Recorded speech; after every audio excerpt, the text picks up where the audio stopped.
All India बार examination 20 का जो exam था आखिरकार सफलतापूर्वक हो ही गया। बिल्कुल अपनी पहली फिक्स डेट पर ही आपका हो चुका है। सारी चीज़ें बिल्कुल रिशेड्यूल वाइज चली जैसी बार काउंसिल ऑफ इंडिया ने पहली बार में फिक्स कर दी थी, लेकिन एक टेक्निकल प्रॉब्लम की वजह से 2 दिन केवल एक्सटेंड किए गए थे आपके फॉर्म फिल करने के लिए। तो ये देखते हैं, ये हमारे पास जो है सेट ए है, ध्यानपूर्वक आप लोग देखिएगा भाई, ठीक है। और आइए शुरुआत करते हैं। हमारा पहला क्वेश्चन देखिए आईपीसी से, क्योंकि आप लोग जानते हैं आईपीसी सीआरपीसी एविडेंस तीनों से क्वेश्चन यहाँ पर बनता है। पहला कह रहे कि यदि कोई बेलीफ किसी सिविल न्यायालय के आदेश के आधार पर बेदखली करता है जिसे बाद में अधिकार क्षेत्र के अभाव में शून्य घोषित कर दिया गया, तो आईपीसी के सेक्शन 78 अकॉर्डिंग क्या सुरक्षा प्रदान की जाती है। तो यहाँ पर राइट ऑप्शन होगा सी, कि वो बेलीफ जो सद्भावनापूर्वक काम कर रहा है उसे बिल्कुल छूट प्राप्त है, किसी ऑफेंस के लायबल नहीं होगा। नेक्स्ट क्वेश्चन है हमारा ये कि भारतीय न्याय संहिता के तहत एक अपराधी को एक समय में अधिकतम कितने दिन तक एकांत परिरोध में रखा जा सकता है। तो ये आपका ऑप्शन नंबर सी ठीक है, 14 दिन। सेक्शन 11 बार आप पढ़ें किसका, बीएनएस का, ठीक है। यानी कि मिनिमम 7 दिन हो गया, मैक्सिमम आपका 14 दिन हो गया। अगर जो पनिशमेंट है 3 महीने तक की है तो 14 दिन होगा भाई, क्योंकि उन्हें कंप्लीट करने हैं भाई अपना जो टाइम पीरियड है, ठीक है, 1, 2, 3 महीने तक। उसके बाद आता है नेक्स्ट, मोटर वाहन अधिनियम 1988 के अनुसार मोटर वाहन दुर्घटना में हुई मृत्यु की स्थिति में दोष रहित दायित्व के अंतर्गत देय मुआवजे की निश्चित राशि क्या होगी। तो देखिए, दुर्घटना में हुई मृत्यु की स्थिति में दोष रहित दायित्व के अंतर्गत आपका 50,000 रुपये यहाँ पर होने वाली है, बी ऑप्शन ठीक है। नेक्स्ट क्वेश्चन हमारा क्वेश्चन नंबर देखिए यहाँ पर हमारा 4th, ये कह रहे हैं कि यहाँ पर 2 ऑप्शन देखिए, स्टेटमेंट ए है और रीजन आर है। किसी कर्मचारी को 1 वर्ष तक निरंतर सेवा में तभी माना जाएगा जब वो 12 महीने में 365 दिन काम करता है भाई, बिना किसी रुकावट के। उसके बाद पश्चात करेंगे ग्रेच्युटी भुगतान अधिनियम 1972 के अंतर्गत निरंतर सेवा में आपका बीमारी, दुर्घटना, छुट्टी, छटनी, हड़ताल, तालाबंदी के कारण रुकावट की अवधि भी शामिल हो सकती है जो कर्मचारी गलती के कारण नहीं हुई हो, ठीक है। तो यहाँ पर आपका जो सही होने वाला है ये होगा आपका ऑप्शन नंबर डी, ठीक, कि एक तो असत्य है लेकिन आर जो है क्या इसमें सत्य है। उसके बाद हमारा आ जाएगा क्वेश्चन नंबर देखिए यहाँ पर कौन सा है, 5 वाला, ठीक है। क्वेश्चन नंबर हमारा 5 भी आपका 2 स्टेटमेंट को लेकर के बात करता है। ये कह रहे कि अगर आईपीसी के तहत कोई ऐसे व्यक्ति को शरण दे रहा है जिसने 3 साल तक के कारावास से दंडनीय ऑफेंस किया हो और वो हिरासत से भाग गया है, तो उसे 7 वर्ष तक के कारावास से दंडित किया जाएगा जिसको शरण देने वाले को। दूसरा कह रहे कि कानून अपराधी के पति या पत्नी द्वारा शरण देने या छिपाने के लिए अपवाद प्रदान करता है। तो आईपीसी के तहत उपरित कथनों में से कौन सा स्टेटमेंट सही है। तो बिल्कुल स्टेटमेंट केवल आपका 2 ठीक है, क्योंकि भाई अगर 3 महीने तक की उसने सजा किया तो भाई आप शरण देने वाले को 7 साल नहीं दे सकते, सजा के अकॉर्डिंग पनिशमेंट यहाँ पर मिलती है। उसके बाद यहाँ पर बात आती है कि यदि कोई व्यक्ति अधिकतम 10 वर्ष के कारावास से दंडनीय अपराध का प्रयास करता है तो सेक्शन 62 बीएनएस के अकॉर्डिंग अधिकतम कितने वर्ष तक की सजा मिलेगी। तो भाई हाफ मिलती है अधिकतम का, तो 5 साल हो गए, ए ठीक है।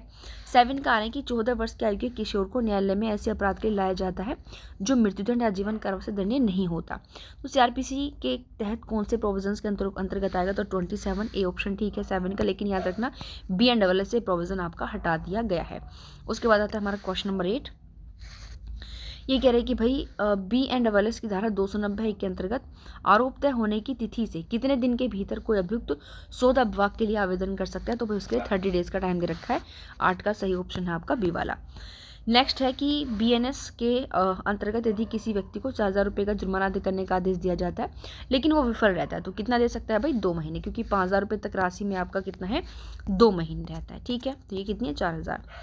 नेक्स्ट क्वेश्चन नंबर 10, ये कह रहा है कि भारतीय नागरिक सुरक्षा संहिता की धारा 18 के अनुसार लोक अभियोजक या अतिरिक्त लोक अभियोजक के रूप में नियुक्त होने के लिए पात्र माने जाने वाले एडवोकेट के रूप में विधि व्यवसाय की न्यूनतम अवधि कितनी है भाई, 7 वर्ष से। ध्यान रखिएगा सेक्शन 18 है, ये जो आपकी 10 है ये स्पेशल जो आपके लोक अभियोजक होते हैं उनके लिए 10 साल, बाकी लोक अभियोजक और अतिरिक्त के लिए आपका 7 साल होता है।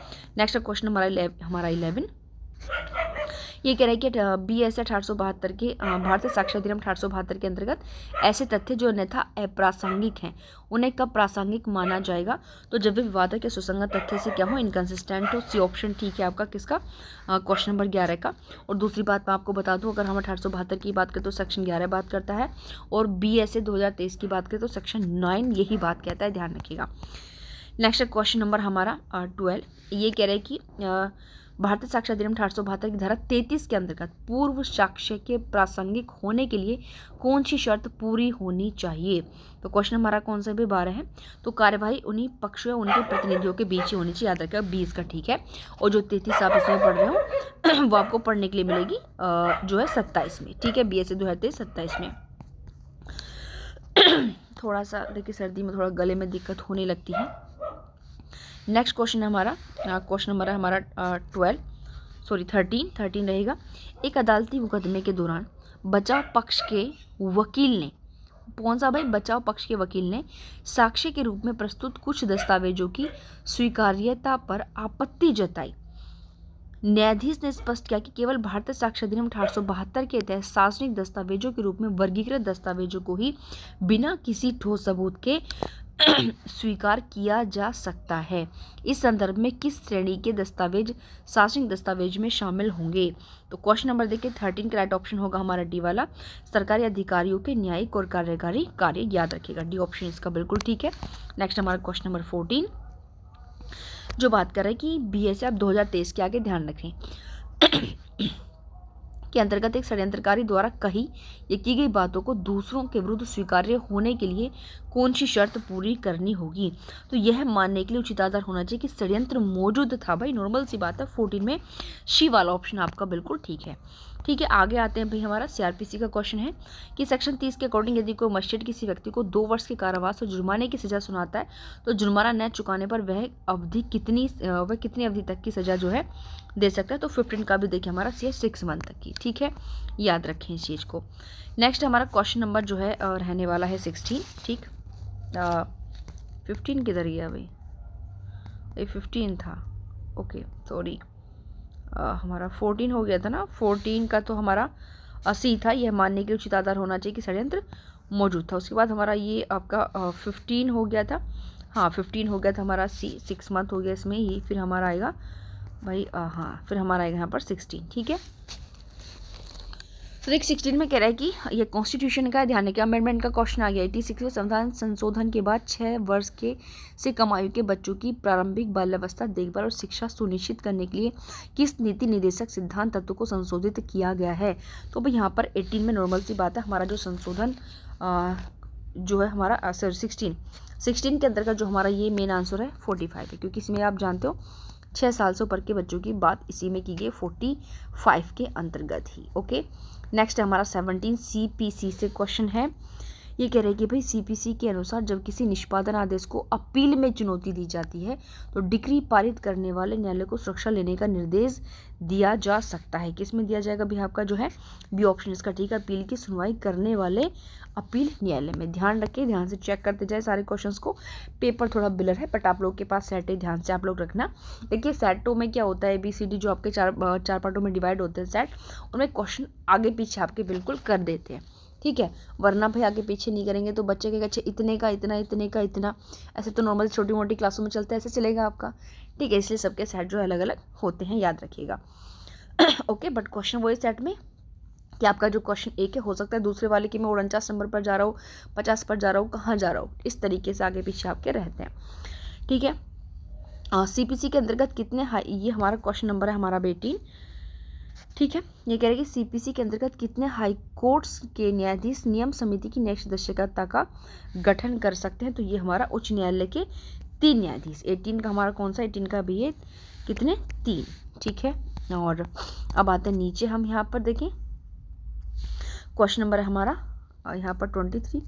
ऐसे कैसे हो गया भाई, हमसे निकल गया क्या, बीच का कहाँ गया पेज भाई, ये 23 आ गया भाई। चलिए देखते हैं, कभी पीछे PDF जो है बच्चे से बन गया हो, ऐसा भी हो सकता है। तो आप लोग यहाँ पर अपना 23 नंबर निकालिए। ठीक है, 23 कह रहे हैं कि अजय के विरुद्ध, ये देखिए प्रॉब्लम है, अजय के विरुद्ध एक दीवानी वाद दायर किया गया है और न्यायालय उसे उपस्थित होने के लिए समन जारी करता है। समन प्राप्त होने के बाद अजय अपने वकील के सिविल प्रक्रिया संहिता के अंतर्गत अपने बचाव में लिखित बयान दाखिल करने की समय सीमा समझने के लिए परामर्श करता है। समन की तामील की तिथि से कितने दिन के भीतर उसे अपना लिखित बयान प्रस्तुत करना होगा? तो ये समय देखिए आप लोगों को कितना है, 30 दिन है। कितना डेज भाई, 30 दिन। नॉर्मल क्वेश्चन था, इसका अंदाजा आप लोग आसानी से लगा सकते थे। अब आते हैं हम 24। ये कह रहे हैं भाई सीपीसी की धारा 14A(1) के यानी कि सीपीसी 1908 ठीक है की धारा 14A सबसेक्शन 1 के अंतर्गत दिया गया रजिस्टर्ड पता यदि परिवर्तित न किया जाए तो कितने समय तक वैध रहता है? मामले के अंतिम निर्धारण के 6 वर्ष तक बात प्रस्तुत करने की। तो आप लोग जानते हो, देखो 14A तो है ही नहीं सीपीसी में धारा कोई भी, आप लोग इतना अंदाजा अपना आप लगा सकते हो भाई, नॉर्मल सी क्वेश्चन है। तो यहाँ पर जो है ये आपका लगभग अगर मैं बात करूँ तो ऑर्डर 6 के अंतर्गत आने वाला शायद क्वेश्चन है। तो नॉर्मली आप लोग जानते हो कि आप लोग का जो क्वेश्चन नंबर 24 है वो क्या है, गलत है, ठीक है, क्योंकि सीपीसी के 14A सेक्शन में ऐसा कोई भी प्रोविज़न आप लोग जानते हो नहीं कि विदेशी डिग्री के निर्धारण वगैरह के लिए क्वेश्चन आपका आता है, ठीक है। यहाँ पर अब हम आते हैं क्वेश्चन नंबर जो है हम लोगों का, यहाँ पे देखिए क्वेश्चन नंबर आ गया हमारा 25, ठीक है। 25 कह रहा है कि मध्यस्थ सुलह अधिनियम का क्वेश्चन 1996 की धारा 25A के अनुसार दावेदार पर्याप्त कारण के बिना अपना दावा विचारण करने में विफल रहता है तो क्या होगा। 25 क्वेश्चन पूरा, अधिकरण कार्यवाही समाप्त कर देगा, नॉर्मल सी बात है, वो क्यों फालतू में रखेगा, ठीक है। डी ऑप्शन ठीक है किसका, 25 का, the tribunal terminates the proceedings. फिर हम आते हैं 26 पर। 26 है हमारा क्वेश्चन कि यदि कोई मामला स्पेशल मैरिज एक्ट के सेक्शन 10 के अंतर्गत केंद्र सरकार को प्रेषित किया गया हो तो उसके निर्णय के पश्चात विवाह संपन्न कराने की समय सीमा क्या होगी। तो देखिए यहाँ पर जो इन्होंने समय सीमा दी हुई है ये सेक्शन 10 के अकॉर्डिंग नहीं आती, 14 के अकॉर्डिंग आती है। तो आपका जो क्वेश्चन नंबर 26 है वो भी आपका क्या रहेगा, डिस्प्यूटेड रहने वाला है। फिर आते हैं क्वेश्चन नंबर 27 पर। 27 कह रहे हैं कि भी घरेलू हिंसा से महिला संरक्षण अधिनियम 2005 की धारा 31 के तहत संरक्षण आदेश के उल्लंघन के लिए कारावास की अधिकतम अवधि कितनी रहने वाली। तो 27 का ऑप्शन नंबर बी 1 साल तक की रहेगी, ध्यान रखें इस बात को। फिर आता है हमारा 28। क्वेश्चन 28 कह रहा है कि भारतीय संविधान के किस प्रावधान के तहत जनहित याचिका सीधे सुप्रीम कोर्ट में दायर की जा सकती है। तो भाई 28 का नॉर्मल सा क्वेश्चन 32 के अंदर, ठीक है। नेक्स्ट आते हैं 29 पर। ये आपका लैंड एक्विजिशन एक्ट से क्वेश्चन बन रहा है। ये कह रहे हैं कि भूमि अधिग्रहण अधिनियम के अंतर्गत नोटिस के प्रकाशन और कलेक्टर के समय समक्ष हितबद्ध व्यक्ति की उपस्थिति के बीच न्यूनतम कितनी अवधि बीतनी चाहिए। क्वेश्चन नंबर कौन सा है, देखिए क्वेश्चन नंबर हमारा 29, इसका ऑप्शन नंबर हमारा रहेगा सी, 15 डेज से 15 दिन से ज़्यादा नहीं होनी चाहिए। फिर आते हैं क्वेश्चन नंबर 30 पर, जो है हमारा किस प्रावधान के तहत कोई नागरिक जनहित के मुद्दों के संबंध में मजिस्ट्रेट की अदालत में सार्वजनिक मामला दायर कर सकता है। 30 पूछ रहे हैं भाई, तो इनमें आपका कौन सा चलेगा। यहाँ तो यहाँ नॉर्मल सी बात है भाई, जनहित के लिए अगर आप मजिस्ट्रेट के पास जाओगे तो 133 के अकॉर्डिंग जाओगे, 133 CRPC। अगर आप BNSS की बात करें तो भाई फिर तो 152 आपका लगेगा, याद रखना। फिर आता है हमारा 31, ठीक है। 31 कह रहा है कि इनकम टैक्स का क्वेश्चन है कि इनकम टैक्स 1961 की धारा 44AA(21) के अनुसार व्यवसाय करने वाले व्यक्ति को खाता बही रखनी होगी यदि व्यवसाय पेशे से आय निम्नलिखित से अधिक है। कितनी भाई, 1,20,000। 31 का आंसर नंबर ए आप लोगों का, ठीक है। नेक्स्ट आते हैं क्वेश्चन नंबर 32 पर। ये आपका पेटेंट का क्वेश्चन है। पेटेंट एक्ट 1970 के अंतर्गत कौन सी स्थिति किसी पेटेंट आवेदन को निर्धारित अवधि की समाप्ति के बाद भी प्रकाशित होने से रोकती है। यानी कि कौन सी स्थिति पेटेंट आवेदन को निर्धारित अवधि की समाप्ति के बाद ही प्रकाशित होने से आपका रोकती है। 32 पूछ रहा है आपका, जब धारा 35 के अंतर्गत गोपनीयता निर्देश लागू किया गया हो। 32 का ऑप्शन हमारा बी, ठीक है। नेक्स्ट हमारा क्वेश्चन नंबर है भाई यहाँ पर 33। अब देखिए बहुत कथन कांड के क्वेश्चंस, प्रॉब्लम के क्वेश्चन आप लोग आ रहे हैं, ठीक है। यहाँ पर देखिए ऐसे क्वेश्चंस हर बार आपके आते हैं, लेकिन शायद अभी हम देखिए क्वेश्चन नंबर केवल 33 पर है। लेकिन आप लोग जानते हो कि 2000 जो आपका 24 वाला पेपर था 19 जो था उसमें बहुत ज़्यादा लेंथी प्रॉब्लम्स थी, लगभग आधा पेजेस की। बट यहाँ पर देखिए अभी कथन कांड के क्वेश्चंस ज़्यादा आ रहे हैं, प्रॉब्लम है लेकिन थोड़ी हल्की है। यानी कि 33 तक जो हम यहाँ पर आए हैं भाई, तो आप लोग यहाँ पर देख रहे हो, देखो जो फ्रेशर्स है उनके लिए शायद ये बहुत टफ है, ठीक है। लेकिन जो दूसरी तीसरी बार देने आए होंगे और अगर उन्होंने पुराने साल के पेपर पढ़े हैं, और मोस्टली एक बात बताऊं भाई, जो लोग प्रिपरेशन करें तो उनके लिए पेपर बिल्कुल ज़्यादा टफ नहीं रहने वाला, ध्यान रखें। लेकिन भाई अगर तैयारी नहीं की तो वास्तव में उस लेवल से पेपर बहुत टफ रहने वाला है, ठीक है। यानी कि एक तरीके से कहें तो दोनों लेवल का आपका पेपर होगा, ठीक है। ये भी कथन कांड का क्वेश्चन है आपका 34 जो है 33 सॉरी। इसमें कह रहा है स्टेटमेंट कह रहा है कि किसी समाचार पत्र में हित रखने वाला कोई भी व्यक्ति जिसे जब्त घोषित कर दिया गया है, राजपत्र में प्रकाशन के 2 महीने के भीतर उस घोषणा को रद्द करने के लिए हाईकोर्ट में आवेदन कर सकता है। स्टेटमेंट ये कह रहा है। और दूसरा कह रहे हैं कि ऐसे आवेदन की सुनवाई के लिए हाईकोर्ट की विशेष पीठ में हमेशा ठीक 3 न्यायाधीश होने चाहिए, चाहे उस उच्च न्यायालय में न्यायाधीशों की संख्या कितनी भी हो। तो भी CRPC का हमारा सेक्शन का है, इसका हमारा ऑप्शन नंबर रहने वाला है कौन सा, 33 का C। ठीक है, ये ऑप्शन ठीक है भी और गलत है, क्योंकि इसमें ऐसी विशेष वाली पीठ का 3 न्यायाधीशों जैसा कुछ भी नहीं है। ठीक है, उसके बाद आता है हमारा क्वेश्चन नंबर 34।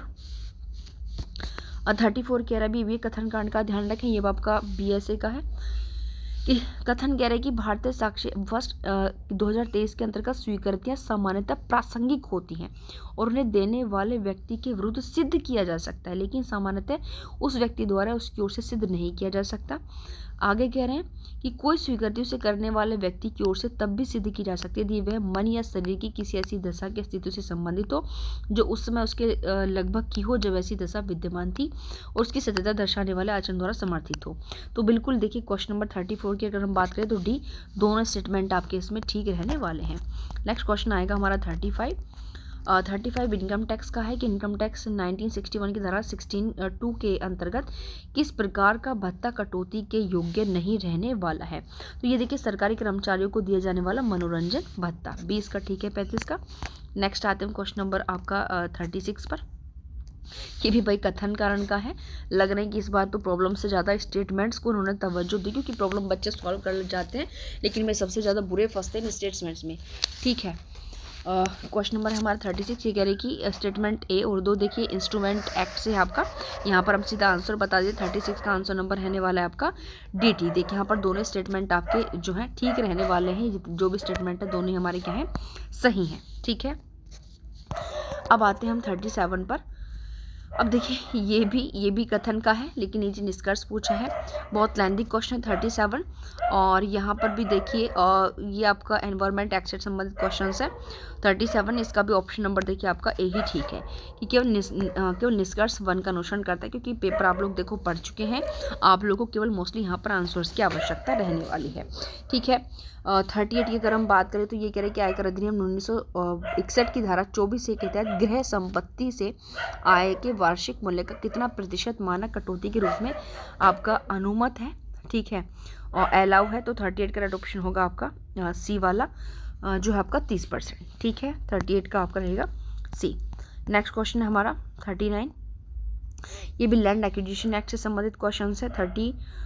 39 आप लोगों का 39 का ऑप्शन नंबर D ठीक है, आपके अधिग्रहण प्रक्रिया के कारण लाभ में वास्तविक कमी।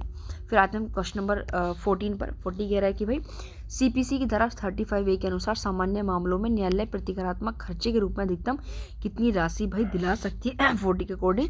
तो ये आपका D है 3000 रुपये। ठीक है, कितनी है भाई 3000 रुपये, 40 याद रखें। ओके, और नॉर्मल क्वेश्चन था आसानी से ढूंढ सकते थे 35A के अकॉर्डिंग। ठीक, आगे हमारा क्वेश्चन नंबर है 41 में कह रहे हैं भाई ये कि बस संविदा का क्वेश्चन याद रखिए 41 वाला कि भारतीय संविदा अधिनियम 1872 के अनुसार प्रस्तावक के विरुद्ध स्वीकृति का संप्रेषण कब पूर्ण हो जाता है। तो ये कब पूर्ण हो जाएगा भाई, जब इसे संस्वीकृतिकर्ता के नियंत्रण से बाहर हो गया। और नॉर्मल सी बात है आपका यहाँ पर हो जाएगा 41 का B। ठीक है, देखिए कभी कभी हमको कोई वर्ड कहने की आदत है तो नॉर्मल से यहाँ पर होगा, आप इसको ये मतलब अच्छे नॉर्मल से होगा, क्योंकि हम सभी जानते हैं कि एग्ज़ाम हॉल के अंदर बैठकर जो प्रेशर होता है वो सभी ने झेला हुआ है। बट याद रखिएगा अगर आप भी हो, आप कोई पेपर अगर एग्ज़ाम हॉल से बाहर बैठकर अगर आप सॉल्व करें तो आपको अच्छा ये तो बहुत ईजी था, लेकिन जब हम उसी पेपर को एग्ज़ाम हॉल के अंदर बैठकर सॉल्व करते हैं तो वो प्रेशर अलग होता है, याद रखें। और वो प्रेशर को हर लॉ स्टूडेंट्स झेलता है, जो आज किसी भी कंडीशन पर हो, किसी भी पद पर हो, वो उस हर प्रेशर को, हर सिचुएशन को झेल कर वहाँ पर भी बैठा हुआ है। नेक्स्ट हमारा क्वेश्चन नंबर जो है हमारा 42। अगर मैं 42 का आपको यहाँ पर बात करूँ तो 42 का राइट ऑप्शन होगा आपका भी 15 दिन तक का नोटिस देगा। ठीक है, फिर आता है हमारा 43 इंस्ट्रूमेंट एक्ट से। छोटा सा क्वेश्चन से पढ़ देती हूँ भाई कि प्रकरण में लिखित अधिनियम 1881 के अनुसार धारा 143 के अंतर्गत संक्षिप्त विचार में मजिस्ट्रेट द्वारा दी जाने वाली अधिकतम कारावास की अवधि यहाँ पर क्या रहने वाली है, तो ये रहेगी आपकी 1 वर्ष का कारावास। ठीक है, 43 का हो गया। अब आते हैं भाई 44 पर। ये भी थोड़ा सा लेंथी क्वेश्चन है भाई, आंसर बता देते हैं 44 का राइट ऑप्शन होने वाला है आपका ए। केवल निष्कर्ष ए का अनुसरण यहाँ पर करता है। फिर आता है हमारा 45, ठीक है। 45 हमारा देखिए लेंथी कथन कांड का क्वेश्चन है। 45 हमारा बात करता है यहाँ पर बी केवल स्टेटमेंट इसमें एक ही ठीक है, किसमें 45 के अंदर, ठीक है, बी स्टेटमेंट, ठीक है। फिर आते हैं यहाँ पर 46 पर। 46 का भी देखिए क्वेश्चन हमारा लेंथी है, बाल एवं किशोर श्रम अधिनियम से संबंधित क्वेश्चन है। 47 क्वेश्चन 46 है। तो 46 का हमारा स्टेटमेंट रहने वाला है कौन सा, 46 का रहेगा भाई सी, दोनों निष्कर्ष एक और दो का अनुसरण करते हैं, ठीक है। 46 के बाद आते हैं भाई 47 पर। 47 भी हमारा स्टेटमेंट का है, बीएनएस का हो गया। चलो इसको पढ़ लेते हैं थोड़ा सा। स्टेटमेंट कह रहा है कि बीएनएस 2023 सामूहिक बलात्कार के कुछ रूपों के लिए मृत्युदंड का प्रावधान करती है। इस प्रावधान का उद्देश्य सभी यौन अपराधों को गैर जमानती जो है हमारा बताना है। तो 47 का हमारा ऑप्शन है सी, ठीक है। कि सी तो ठीक है भाई, ए वाला तो ठीक है, लेकिन आर वाला गलत है कि सभी यौन अपराधों को गैर जमानती वाला सिस्टम इन्होंने गलत कर दिया। 48 हमारा भी यहाँ पर आता है, ये भी आपका बीएनएस के अकॉर्डिंग, ये बीएनएसएस का क्वेश्चन है और इसमें हमारा राइट ऑप्शन जो होने वाला है ये होने वाला है ए और आर दोनों सत्य पे व्याख्या भी इसकी बिल्कुल ठीक ही यहाँ पर कर रहा है। फिर हम यहाँ पर आते हैं 49 पर। क्वेश्चन नंबर 49 पर अब हम आएंगे। 49 जो है हमारा क्वेश्चन, ये भी वही दो कंपनियों के बीच की बात करता है कि इस पर 49 में हमारा राइट ऑप्शन होने वाला है ए, कि केवल पहला स्टेटमेंट आपका क्या है इसमें सही है, ठीक है। 49 हो गया। उसके बाद आते हैं भाई हम यहाँ पर कौन सा क्वेश्चन हमारा 50 और 50 एडवोकेट एक्ट का वहाँ पर देखिए क्वेश्चन है, ठीक है। 50 हमारा 50 में हमारा ऑप्शन रहने वाला है भाई सी, एक और दो दोनों का अनुसरण करते हैं, ठीक है। अब आते हैं हम 51 पर। 51 हमारा है इनकम टैक्स का क्वेश्चन और 51 का ऑप्शन रहने वाला हमारा डी, केवल स्टेटमेंट जिसमें आपका कथन सत्य है। क्या सत्य है भाई? कथन, ठीक है, और दोनों कथन, ठीक। कथन का मतलब आप लोग समझ जाओ भाई दोनों, क्योंकि पहला दूसरा दोनों सत्य हैं, एक सत्य है, ये वाला सत्य, दोनों ठीक है भाई इसमें। 51 में आपके दोनों ठीक है। नेक्स्ट आते हैं हम आपका 52 बात करता है, देखिए यहाँ पर 52 हमारा यहाँ पर बात करता है 52 हिंदू उत्तराधिकार अधिनियम के अंतर्गत है। ये कह रहे हैं हिंदू उत्तराधिकार अधिनियम 1956 के अंतर्गत मिताक्षरा कानून द्वारा शासित संयुक्त हिंदू परिवार में पुत्र की भांति जन्म से ही अपने अधिकार से सहदायक हो जाती है। ये प्रावधान पुत्री को सहदायक संपत्ति में पुत्रों के समान अधिकार दायित्व योग्यताएं प्रदान करता है। तो क्वेश्चन नंबर है हमारा भाई कौन सा है? ये 52 नंबर है। तो 52 का हमारा ऑप्शन नंबर ए ठीक है। यहाँ पर देखिए दोनों ही ठीक है और व्याख्या जो है इसकी बिल्कुल ठीक कर रहा है। 53 थोड़ा सा हमारा संविदा अधिनियम का क्वेश्चन है, तो 53 का हमारा ऑप्शन होने वाला है यहाँ पर सी, ठीक है। 53 का राइट ऑप्शन है हमारा यहाँ पर सी, कॉन्ट्रैक्ट का हमारा यहाँ पर क्वेश्चन है ये, ठीक है। फिर हमारा 54 है, 54 जो कि हमारी एक प्रॉब्लम की यहाँ पर बात करता है। ये कह रहे हैं कि अधिनियम की उन विशिष्ट परिस्थितियों का प्रावधान करता है जहाँ बिना प्रतिफल के किया गया समझौता शून्य नहीं होता। निम्नलिखित में से कौन सा समझौता नए प्रतिफल के अभाव में भी वैध है? भाई ए द्वारा बी को पिछले महीने ए को स्वेच्छा से दी गई सेवा के लिए ₹5,000 देने का मौखिक वादा, पति द्वारा स्वाभाविक प्रेम और स्नेह के कारण अपनी पत्नी को संपत्ति हस्तांतरित करने का लिखित और पंजीकृत वादा, ठीक है। और किसी सार्वजनिक धर्मार्थ निधि में 1 लाख रुपए देने का 1 लाख दान करने का वादा, किसी नाबालिग द्वारा वयस्क होने पर अपनी अल्प वयस्कता के दौरान किए गए ऋण को चुकाने का वादा। तो इसमें हमारा ऑप्शन नंबर जो है ए बी वाला इसमें ठीक है, ध्यान रखें, ठीक है। उसके बाद हमारा आता है 55 बात करता है प्रत्यायोजित विधान के संदर्भ में वह न्यायिक सिद्धांत जो विधायिका के प्रशासन पर अनियंत्रित विधायी शक्ति प्रदान करने से रोकता है। तो 55 का हमारा इसको क्या बोलेंगे भाई? ये अत्यधिक प्रत्यायोजन आपका माना जाएगा, ठीक है। 55 का भी यानी कि प्रत्यायोजित विधान के संदर्भ में वह न्यायिक सिद्धांत जो विधायिका को प्रशासन पर अनियंत्रित विधायी शक्ति प्रदान करने से रोकता है, ठीक है। क्या हो गया भाई? अत्यधिक, ठीक है। नेक्स्ट हमारा 56 बात करता है भाई किसकी हिंदू विवाह अधिनियम के अंतर्गत विवाह को अमान्य करने के लिए इस आधार पर याचिका दायर की जाती कि सहमति धोखाधड़ी से प्राप्त की गई थी। तो डिग्री प्रदान करने में वैधानिक बाधा क्या होगी? तो इसका राइट ऑप्शन होगा हमारा बी वाला कि धोखाधड़ी का पता चलने के बाद से याचिकाकर्ता प्रत्यर्थी के साथ पति पत्नी के रूप में अगर आप रह रहे हो तो फिर आप यहाँ पर नहीं कर सकते, यानी कि 56 का राइट ऑप्शन होगा आपका बी वाला। फिर आता है हमारा 57 आपका कह रहा है कि सुलह अधिनियम के अंतर्गत बात करता है, और 57 का राइट ऑप्शन आपका सी वाला, प्रत्यर्थी द्वारा मध्यस्थ हेतु अनुरोध प्राप्त होने की तिथि पर। 58 की अगर हम बात करें तो 58 में देखिए हमारा केस लॉज, अभी आप जानते हैं 57 तक पढ़ने के बाद पहली बार आपका यहाँ पर केस लॉज आया है, वरना आप लोग जानते हो कि देखो मैं ज़्यादा बड़ी बात नहीं करी, वो वाली बात कि एग्जाम हॉल में बैठने के पश्चात जो हमारा प्रेशर होता है वो हम ही झेलते हैं, लेकिन फिर भी अगर आपने 2024 वाला 19 वाला पेपर अगर सॉल्व किया होगा तो शायद उसकी तुलना में ये वाला पेपर थोड़ा सा इन्होंने हल्का बनाया, लेकिन हाँ स्टेटमेंट और रीज़न की को लेकर उन्होंने बिल्कुल तोड़ दिया है। जैसे कि बिल्कुल आप लोगों ने जैसे कि जुडिशरी में पूछते हैं स्टेटमेंट और रिकॉर्ड वाले प्रॉब्लम्स कम है, और प्रॉब्लम्स कम है, केस लॉस कम है, और कथन कांड के क्वेश्चंस देखिए ज़्यादा दे रखे हैं। तो यहाँ 58 पर आया है हमारा केस कि आर्टिकल 21 का विस्तार करते हुए प्रदूषण मुक्त जल और वायु के आनंद के अधिकार को इसमें शामिल किया गया है। 58 तो किसने किया भाई? सुभाष कुमार का केस है, बिल्कुल वैसे रिपीटेड केस है, ध्यान रखना रिपीटेड केस है AIB का। नेक्स्ट हमारा क्वेश्चन नंबर इसमें देखिए 59 भी हमारा किस जनहित याचिका मामले में परिणाम स्वरूप भारत के सर्वोच्च न्यायालय ने पूर्ण दायित्व का सिद्धांत दिया था? तो ये हमारा 59 का भी ऑप्शन नंबर ए ठीक है, MC मेहता के केस में, ठीक है। फिर आता है कौन सा 60।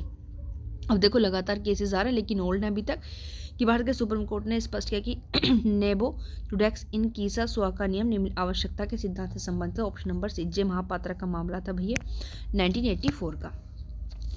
फिर आता है हमारा 61 हमारा कह रहा है भाई CPC का केस है, और 61 का अगर मैं बात करूं तो ऑप्शन नंबर भाई इसका कौन सा ठीक है? सी ठीक है, कि पहला दूसरा और चौथा स्टेटमेंट, पहला तीसरा चौथा स्टेटमेंट इसमें आपका ठीक है। नेक्स्ट है हमारा 62 भी हमारा बात करता है CPC की, तो 62 का भी हमारा राइट ऑप्शन जो है सी वाला है, पहला तीसरा चौथा स्टेटमेंट देखिए इसमें भी आपका सही है। फिर आता है हमारा 63 भी हमारा जो है CPC का क्वेश्चन है। देखिए CPC के क्वेश्चन में अब आपके लेंथी आ रहे हैं सारे, और 63 का हमारा राइट ऑप्शन है देखिए यहाँ पर ए वाला, मतलब एक और दूसरा ऑप्शन जो है हमारा यहाँ पर ठीक है, ठीक है। फिर हम आते हैं 64 हमारा जो है यहाँ पर बात करता है BSA की, तो 64 का राइट ऑप्शन होगा हमारा यहाँ पर बी वाला, कि केवल तभी जब ये मशीन की तत्काल उपस्थिति में किया गया हो, ठीक। उसके बाद आते हैं हम 65 पर। 65 में BSA की कौन सा विशेषज्ञ की राय से आपकी संबंधित है? तो ये आपका बी है 39, ठीक है। कौन सा होगा 65 का? बी। अब आते हैं नीचे 66 पर। 66 भाई देखिए तो कुछ प्रॉब्लम्स के साथ बहुत लेंथी है, सही आंसर आपको बताते हैं। 66 का भी सही आंसर होगा आपका जो ये जो हमारा है बी वाली प्रॉब्लम, ठीक है भाई। पेपर सभी लोगों के पास रीड आउट कर सकते हैं, अपना मैचिंग कर सकते हैं। 67 पर हम आते हैं भाई, ये भी हिंदू उत्तराधिकार अधिनियम के अकॉर्डिंग पूरा बड़ा क्वेश्चन करके पूछा है। 67 का जो है लॉन्ग आंसर है हमारा ऑप्शन है जो है सॉरी सी, दूसरा तीसरा और चौथा, ठीक है, सी हो गया। फिर आता है भारतीय संविधान का कौन सा अनुच्छेद प्राकृतिक पर्यावरण की रक्षा और सुधार के लिए प्रत्येक नागरिक का मौलिक कर्तव्य निर्धारित करता है? 68 का बिल्कुल हमारा ये सी है, याद रखिए कौन सा है? सी, ठीक है। और 68 भारतीय संविधान का कौन सा अनुच्छेद प्राकृतिक पर्यावरण की रक्षा और सुधार के लिए प्रत्येक नागरिक का मौलिक कर्तव्य, देखिए मौलिक कर्तव्य की बात कर रहे हैं, ठीक है, तो 51A(G), ठीक है। फिर हमारी यहाँ पर बात आती है क्वेश्चन नंबर कौन सा है भैया? 69 है, ठीक है। ये कौन सा है? 69। तो 69 का मुस्लिम लॉ से संबंधित क्वेश्चन है, और 69 का राइट ऑप्शन अब यहाँ पर डी, इनमें से कोई नहीं, ठीक है। 69 का कौन सा है? डी। अब हम आते हैं 70 पर। क्वेश्चन नंबर 70 साइबर लॉ का भाई सूचना प्रौद्योगिकी का क्वेश्चन है 70, इसका राइट ऑप्शन देखिए डी है, सारे स्टेटमेंट यहाँ पर ठीक है। फिर हम आते हैं 71 पर। 71 आपका मीडिएशन का क्वेश्चन है कि कौन सा आदेश अपील योग्य यहाँ पर नहीं होता, तो 71 का राइट ऑप्शन है भाई यहाँ पर बी वाला, धारा 11 के अंतर्गत मध्यस्थ नियुक्त करने से इनकार करने वाला, उसकी हम क्या नहीं कर सकते हो भाई, उसकी अपील नहीं कर सकते हो, ठीक है। और उसके बाद आते हैं 72 पर। ये एडवोकेट एक्ट की बात है कि धारा 9A के अंतर्गत बार काउंसिल द्वारा गठित विधिक सहायता समिति में निम्नलिखित सदस्य होंगे, तो यहाँ पर सी ऑप्शन का ठीक है, 9 से अधिक परंतु 5 से कम यहाँ पर नहीं होंगे 72 टू का, ठीक है। 72 का हमारा कौन सा हो गया, सी, ठीक है। 9 से अधिक लेकिन 5 से कम नहीं होंगे। फिर हमारा 73, ठीक है। 73 क्या बात करता है भाई कि अधिवक्ता अधिनियम 1961 की कौन सी धारा भारतीय बार काउंसिल के अनुशासनात्मक शक्तियों के बारे में प्रावधान करते हैं, तो ये हमारी 36, ठीक है, यानी कि 73 का। फिर आते हैं 74 पर। 74 का राइट ऑप्शन है भाई हमारा सी वाला, ठीक है। ये सी वाला देख लीजिएगा, ये टोट का क्वेश्चन आ गया भाई, ये कौन से फैक्टर कौन से इसमें केस है। फिर हम आते हैं अपना यहाँ पर 75 पर आ जाते हैं। 75 का भी देखिए, ये हमारा जो उपभोक्ता संरक्षण अधिनियम के क्वेश्चन है कि उपभोक्ता संरक्षण अधिनियम की परिषद में कौन कौन यहाँ पर शामिल होंगे, तो 75 का हमारा ऑप्शन होगा सी, एक अध्यक्ष और ऐसे सदस्य जो विहित किए जाएंगे, ठीक है। उसके बाद आते हैं हम 76 पर। 76 बात करते हैं, देखिए यहाँ पर जो है ये भी हमारा जो है प्रस्तावना संविधान का हिस्सा नहीं है। ये बेरू बारू का केस है भाई, पहली बार इतना जो है 76 में इतना सिंपल क्वेश्चन निम्नलिखित में से किस मामले भारत सर्वोच्च न्यायालय ने यह माना कि प्रस्तावना संविधान का हिस्सा नहीं है, पूछने हैं भाई ये, ठीक है। क्या पूछने हैं कि प्रस्तावना संविधान का हिस्सा नहीं है, तो इसमें हमारा जो है पहली बार की बात पूछ रहे हैं। क्वेश्चन नंबर हमारा भाई कौन सा है, चेक कर लें एक बार। 76 है, 76 का हमारा ऑप्शन है सी वाला। बेरूबारी वाले केस में तो कहा गया था भाई, बेरूबारी यूनियन एंड एक्सचेंज ये संविधान का, ठीक है, प्रस्तावना संविधान का हिस्सा नहीं है, ठीक है। उसके बाद आते हैं हम 77 पर।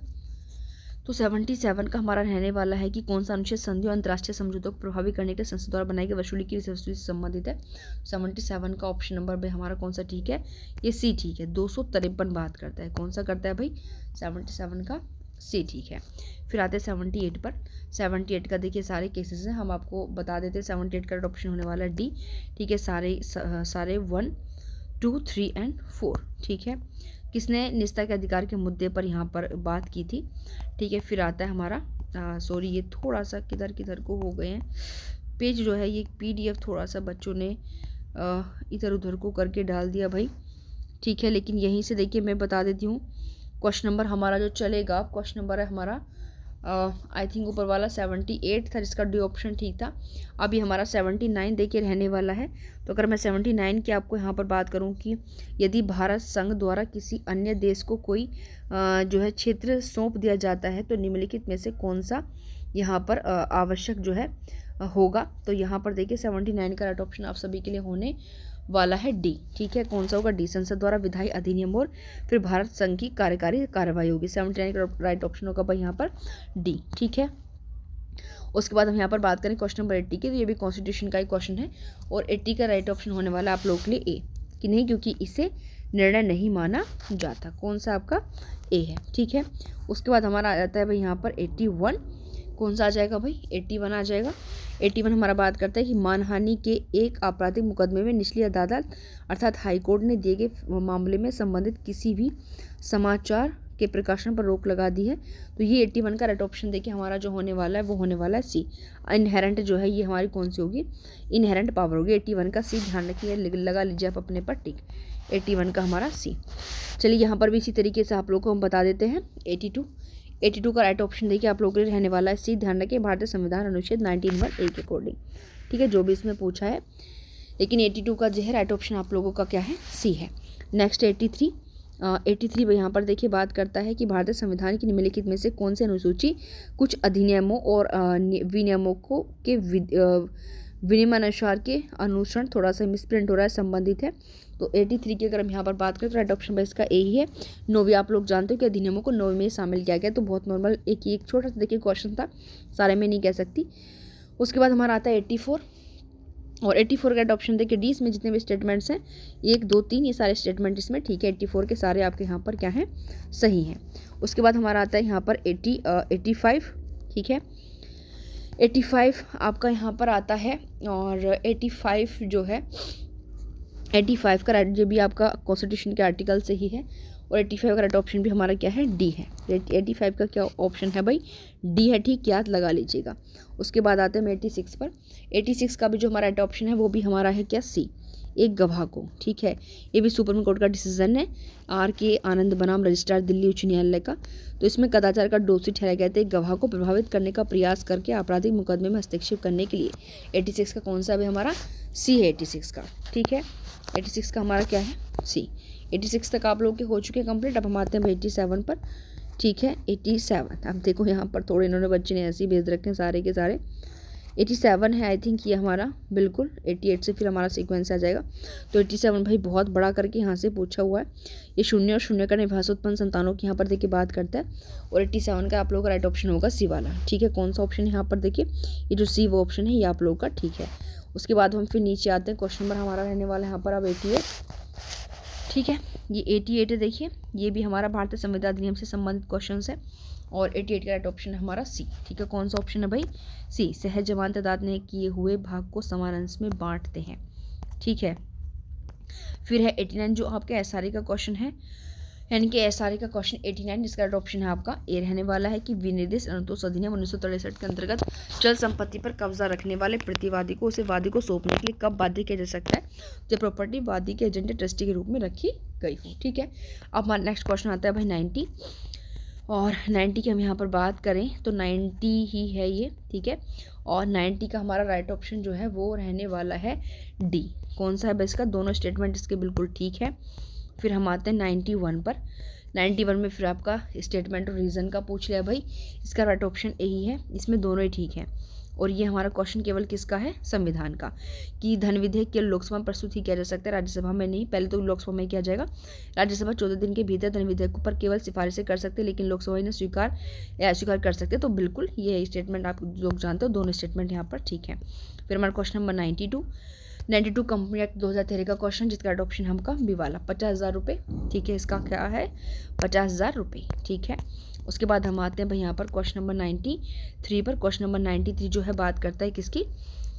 ये हमारा है कई अपराधों से मिलकर अगर आपके बनोगे, PNS का क्वेश्चन कह सकते हो, IPC का क्वेश्चन कह सकते हो। तो इसका राइट ऑप्शन है ए, सबसे कम निर्धारित अवधि वाले अपराध के लिए दंड लगाकर, ओके। फिर आता है हमारा 94 ये एक हमारी प्रॉब्लम है, और 94 का राइट ऑप्शन हो जाता है हमारा बी वाला। क्या विधि मान्य है? क्योंकि साप्ताहिक छुट्टियों में कम से कम 3 महीने पूरे होने से पहले बदलाव नहीं किया जा सकता। फिर आता है भाई हमारा 95 हमारा उपभोक्ता संरक्षण अधिनियम का क्वेश्चन है, जो ऑप्शन नंबर है इसका मतलब सी, ठीक है। कि वह व्यक्ति जो पुनर्विक्रय किसी व्यवसायिक उद्देश्य से सामान खरीदता है, ठीक है।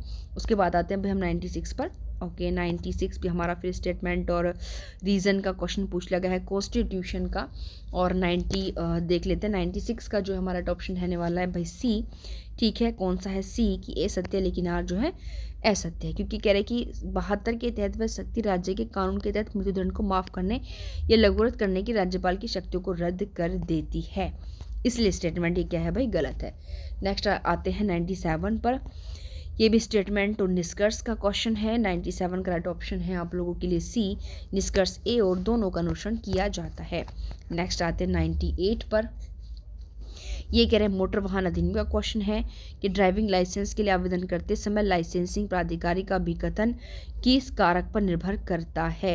98 तो इसमें यहाँ पर देखिए 98 का राइट ऑप्शन आप लोगों के लिए होने वाला है डी ऑप्शन यहाँ पर देखिए, ठीक है। 98 का डी ऑप्शन यहाँ पर ठीक रहने वाला है।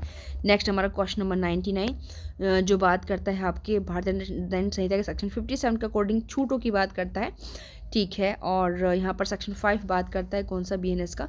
तो 99 का राइट ऑप्शन है हमारा बी वाला, ठीक है। 20 वर्ष तक का कारावास, बिल्कुल। और सॉरी ये 6 बात करता है छूट की, 6 दंड अवधियों में छूट की मिलने वाला, ठीक है। 100 वाले में बता दो 100 का ऑप्शन नंबर भाई क्या है हमारा?